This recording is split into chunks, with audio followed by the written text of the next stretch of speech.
Hey guys, welcome back to the channel. My name's Chris, and this video is a little story about a bracket right here. Now, that little bracket is one that I created and 3D printed to hold up some lights in my garage. I didn't have the parts I needed, and the best solution was to design my own. So I take you through the process. I show you how I measured the original parts, how I CAD'd up my first bracket, did a prototype print, and then a set of 4 prints afterwards. And then went through the installation. So stay tuned, watch till the end to see how it all went. Okay. Hey guys, so here we are in the garage, and the workbench you can see I've got set up here.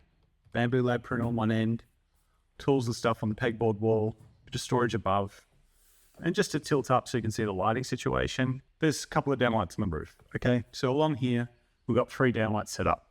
Now, what I found the issue is when I'm working in here, first, these lights, I need to turn them on with a switch. I could change that and hook them up to the automatic sensor, but probably should stay away from doing any wiring on my own. And even then, I still get a little darkness in this area because of the overhead cabinets. So I've got a pretty simple solution. Got a couple of these Arlec tubes. I think they got LED strip in them. Left over from work. So brought them home. Now they plug in. They've got a simple switch that I could just connect up the top here. The 2 of them in length are really going to be pretty perfect for what I need. The plan is to mount them like this, okay, straight up the top. But what I need and what I don't have is a nice little profile that's going to clip on to hold them in place.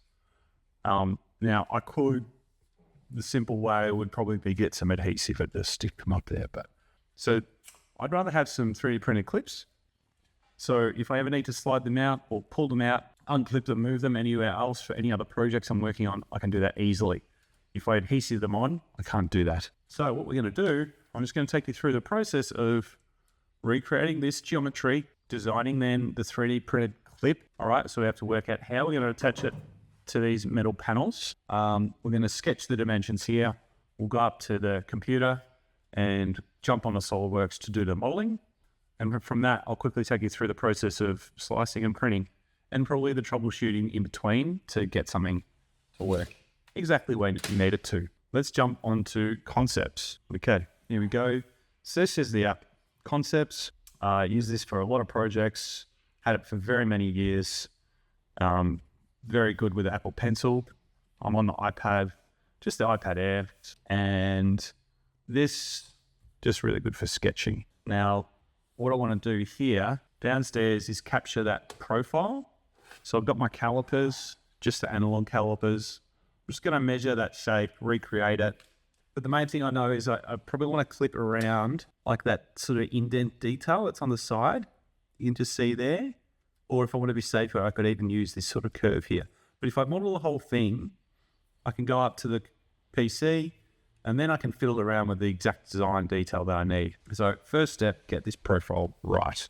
So why don't we actually just do that? I think it's going to be easier than drawing it. So I'm just going to hold it here. Just going to grab the iPad. And I'm going to go import and take a picture. I'm just going to get that profile in the right space. I'm going to use that photo and it's going to import it in. Perfect. So now I'll lock that, actually grab that layer. Okay, so that image is in. I'm just going to fade it out a little bit. On this layer, I'm going to add some dimensions. So because I've got the shape there, I really just need to measure accurately. So this is where I'm using the calipers on the outside of the part, trying to get it as accurate as possible. And around 22 millimeters. So you'll see what I'm doing here is I'm trying to go, flat to flat as much as I can and get overalls. Overall OA dimensions. This one 35. Just under 36, 35, let's go 35.8. We'll get the round section, just over 20, 20.2. Let's get 20.4. And let's try and get those pinched areas. So in between the two, so I'm trying to get that detail. That's at around 14.4. So between here and here, 14.4. And the top little, you can't see it on the end, but there's a little channel in the ends there. We'll get that in a second. I also just want to get this point because you can see how it slopes in. So this actually has like a plus draft to it where it goes negative. Now, but those points at the bottom there, I can't get them perfectly because there's a radius, but I can get it by eye. And by eye, it's around 21 millimeters. So there, 21.0 from side to side. So go for 22 to 21 in that height, the height being important. The height is around 13.4. So there to there, 13.4. Anything else that we'll need to create this model and get some dimensions? We've got the overall, we've got the diameter of the bottom, we've got the width at the top, we've got the width of the bottom section. We got how it goes in here, where it comes in here. We've got that height. We just don't have that channel position. So if I try and find that channel position and roughly get to the center of it, which looks about 4 millimeters. So there is 4 to the center line. Okay, I think that'll do. I might just make a comment that, you know, the radius on the top, I do have a radius measurer. Why don't I go and get that? Here it is. This is the first time I've ever used this, actually. 3D printed it and designed it a little while back. I've seen some similar things online. You can get something like this from Thangs or other 3D printed places. It's a radius gauge. And if we pull out one of these, let's look at the first one, R1 and R2. So R1, that's an R1 radius, like to measure. And on this side, that is what it looks like. R2 to measure, R2 what it looks like. So then I can grab this, and I can get the radius gauge. I can put that on and see if that fits to that fillet. And that's pretty close. Whereas I'd say the R1 is definitely too small. All right, so R2, or I could go up one. Perhaps it's R3. R3 being 3 millimeters. So you see there, R3 and R4. Grab the R3 side. R3 looks too big. I'm going to say it's going to be R2. All right, so that's a very neat way of just measuring that radius at the top. I think we're done here. Let's now jump upstairs into CAD and replicate this and then work out how we're going to design to attach it. Okay, so here we are now on the PC. I've got the dimensions in front of me, which I'll bring up on screen for your reference as well. And we can start to build the model. Let's do it on the right plane. And for the origin of this, let's use the round part at the bottom with 20.4. Then we can draw the top section. Let's avoid putting any unnecessary relations in there. Like it's not tangent, so let's not put that in. And then we'll put in the dimensions that we have, 21, and we'll do a few things that to get fully defined. So we'll make those equal. We'll put in the overall dimension, 35.8, and that height, 13.4, okay? And then the position, right click, midpoint, vertical above the origin. Very straightforward. Now there's a nice curve between the two, and there's also that minimum dimension of 14.4. I think if we put a straight line here and then a radius or an arc, and we make that tangents, and we do a mirror between the two, trim away this section. This section also becomes for construction. We can then put in a dimension between these 2 points. It's going to help define the shape. The last step then is kind of working out roughly what sort of angle and size of that radius. It's not one that I measured. Could use a measuring gauge. Should we? Yeah. So let's pause for a second. All right. Very handy little tool. Looks like it's about 3.5. That looks close enough. Let's drop it down. 3.2. I think it's got more of an angle there.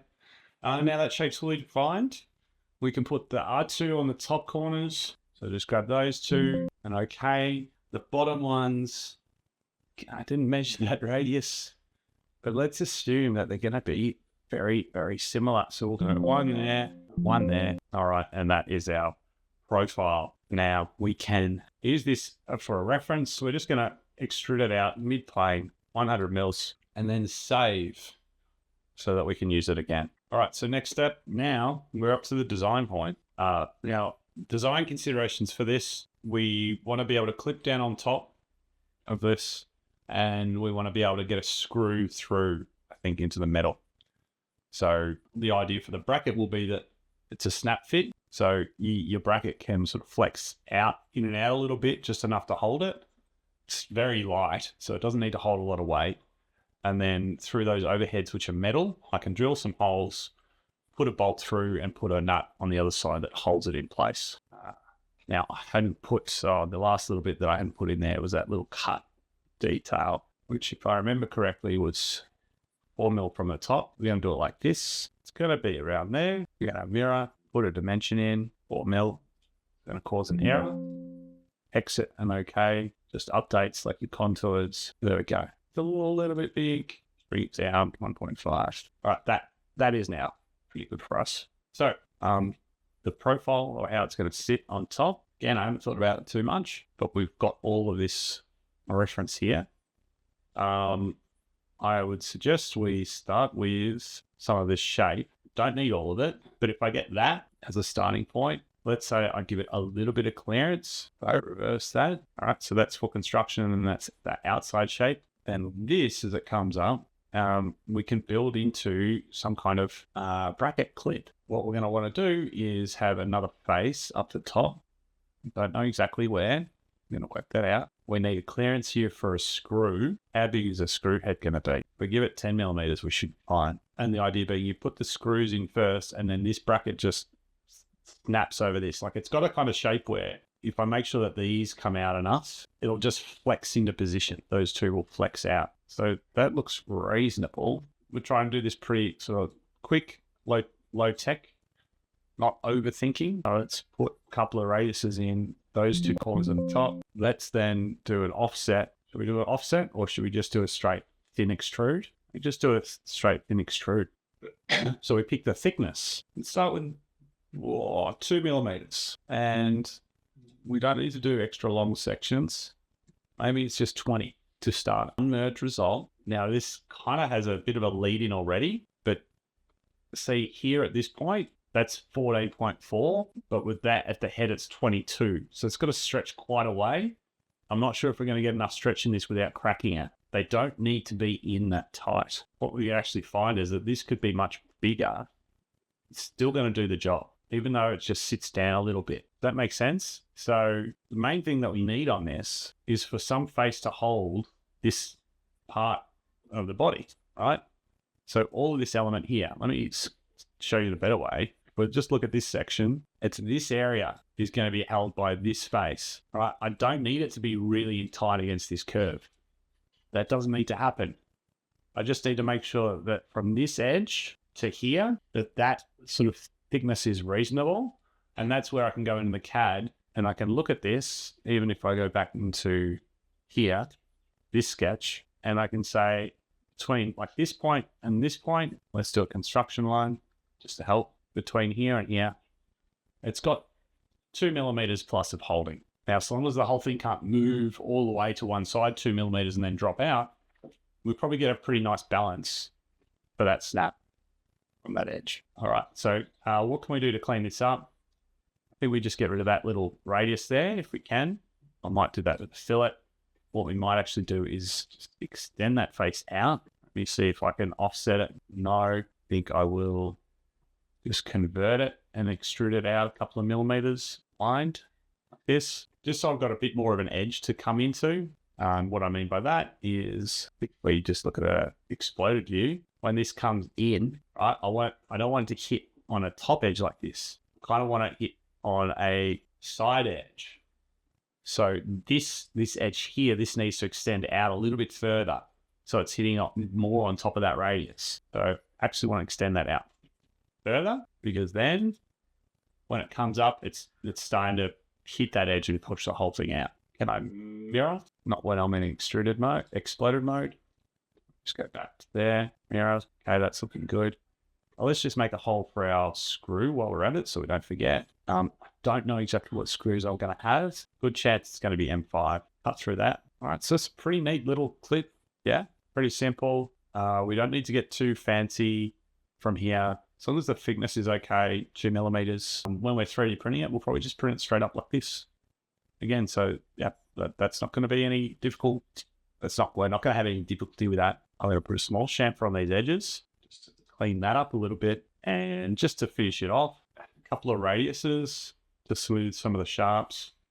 So I'm just going to grab all those edges, make them 0.5. And then the top and bottom faces, again, I like a little radius on those, as long as it doesn't affect my print. All right, and there's our little clip. So we can save this. This is going to be our first trial. on the printer. So I'm going to save that and save as I use step when I export import. This makes it a bit easier. Pipe brackets B1, and let's jump onto the slicer. All right, so moving into the slicer here, there's not too much we need to do. First, we split the objects so that we can delete the body that we don't need. And then all I'm looking at here is trying to orientate the part so that we can avoid a lot of support material or a lot of supports, and also make sure that we're going to have suitable strength in the way that the print is done. Anyone that knows about 3D printing, it's done layer by layer. Now, if those layers are done in an orientation which you're going to actually snap apart, then that's going to have a dramatic impact on the strength of the bracket. And when it snaps, or, you know, we kind of flex it out to go over the top of the light. So by printing it in this orientation, it means the layers are at a different angle to the way that it's going to snap out. Now, I'm not doing any engineering analysis on this. This is just kind of common knowledge, or let's say experience that you come across and you develop as you go through these things. I've done prints before where I have printed in the wrong orientation. I go to snap it on something and straight away the layers snap off. So we're avoiding that here.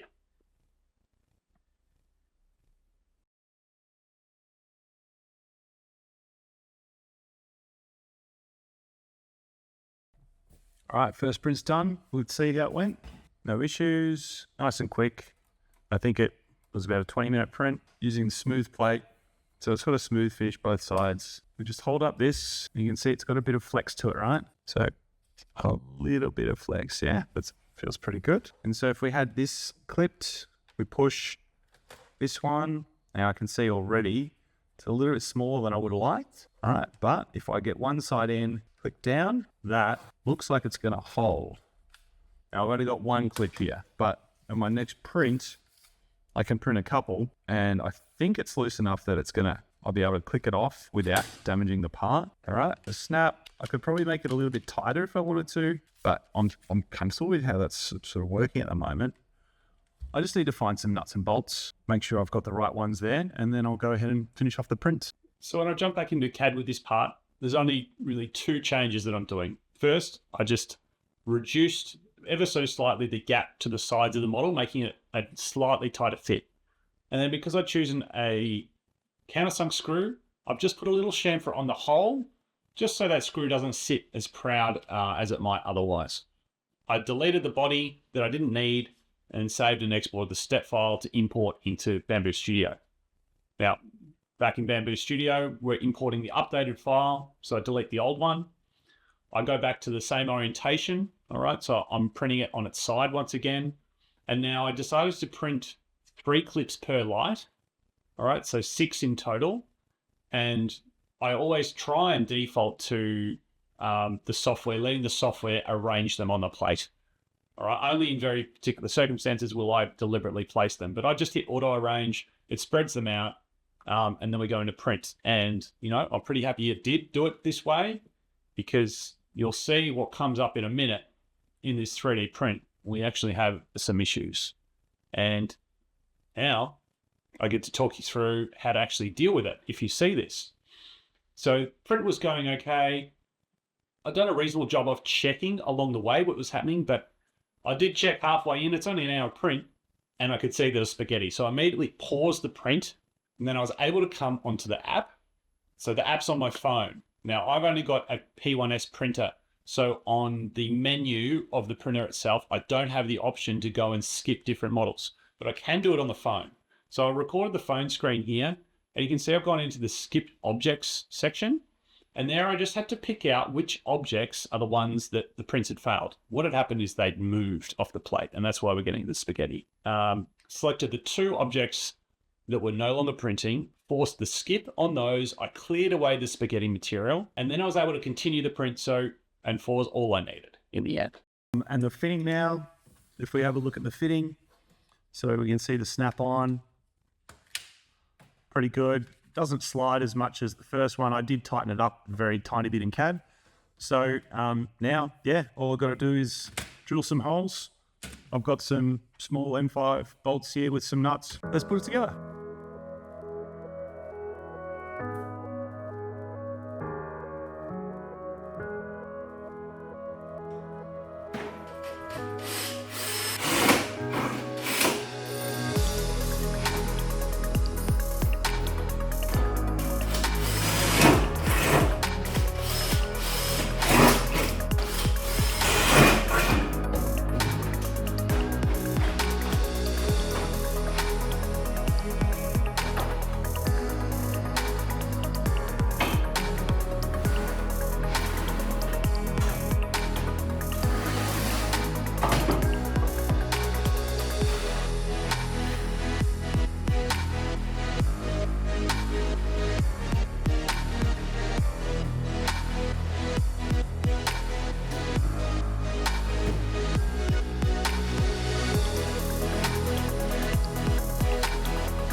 Hey, thanks for watching the video all the way to the end. If you enjoyed it, please like and share. If you've got any suggestions for other content, leave it in the comments below.